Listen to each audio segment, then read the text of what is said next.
when they're cut open.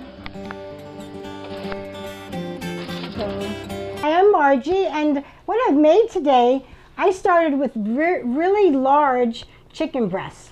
I was able to cut each one in half and still come up with very large pieces of chicken. This is a half of a chicken breast that I pounded out and I spiced up, and I wanted to show you how I did that. We use these for sandwiches throughout the week. I'll cut them up, I'll make some gravy, or maybe make some cream chicken. I'll do all kinds of things with this chicken, and it's so easy to do, and it's so tender. So I'm going to get started right away. I have the chicken. Of course, you can use as much as you want. And I have a pan. This is a large pan, and I'm probably going to need another one because when I pound them out, they get pretty large. So this is parchment paper, and I have my mallet for pounding on the chicken, and I'll do it in a plastic bag. And then I'll cover, when I put it all in there, I cover it with aluminum foil. And I have some spices. You can use any spice you want. I have a little olive oil I'm going to put on the chicken. And here I have paprika and some salt-free onion herb Mrs. Dash. I have all kinds of different bottles of different spices. I can actually spice up one tray one way, and if I have another tray, I'll do it another way. First thing I'm going to do is cut these in half because they're just too large to pound out. What happens is you end up pounding it too much because they're so large. So we'll start with the one. We'll take our bag, and you see I'm wearing gloves also. That's just, I like to do that.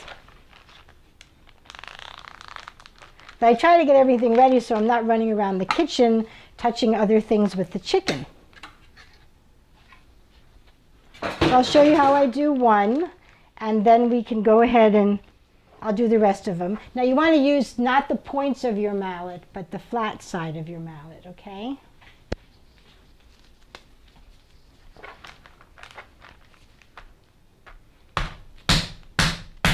I start in the middle.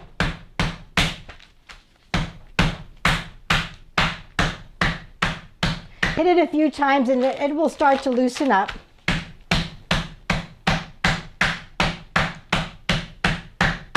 See how big they get?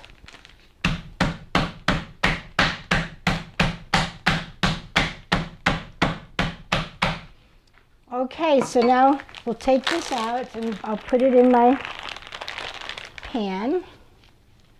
Okay. And we'll put as many in this pan as we can. So I'll go ahead and finish this up, and I'll show you about the seasoning. I was able to fit all the chicken in here.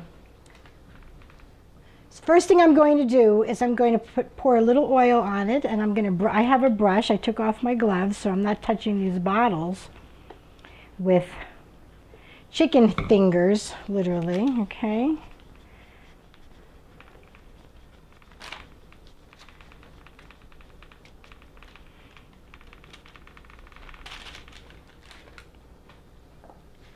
We'll sprinkle a little pepper, a little paprika,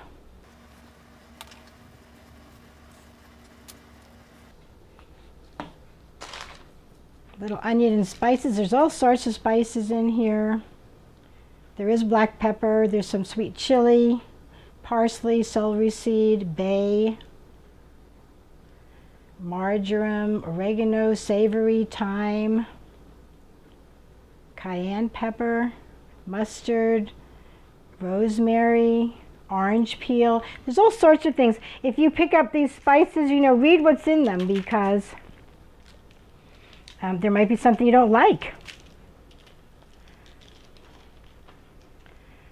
Okay, a little salt. And I think that's good. Okay, so I'm going to go ahead and cover this.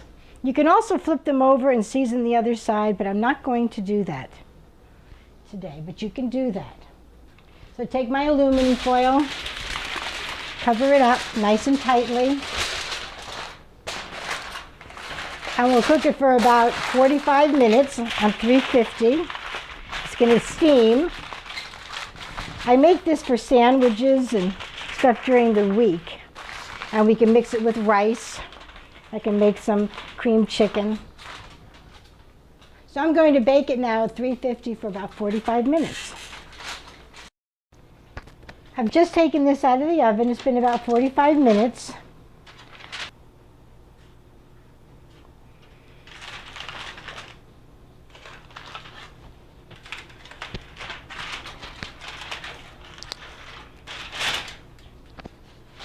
Boy, they sure shrank. Cut your thickest part. Should be no pink. And that looks wonderful. You don't want to overcook it. So that's your chicken, and I'm just going to let it cool, and I'm going to refrigerate it. I've taken it out of the pan here, and I'm just going to go ahead and pour some of these juices over it. Later on, they'll be good if I'm using it in a rice dish. How many chicken sandwiches can you eat, right? I also want to show you this pan. I just finished making the chicken, and I used parchment paper. Now, I'm going to wash the pan, but no chicken got in there at all. So that's great. That's another great thing about this recipe.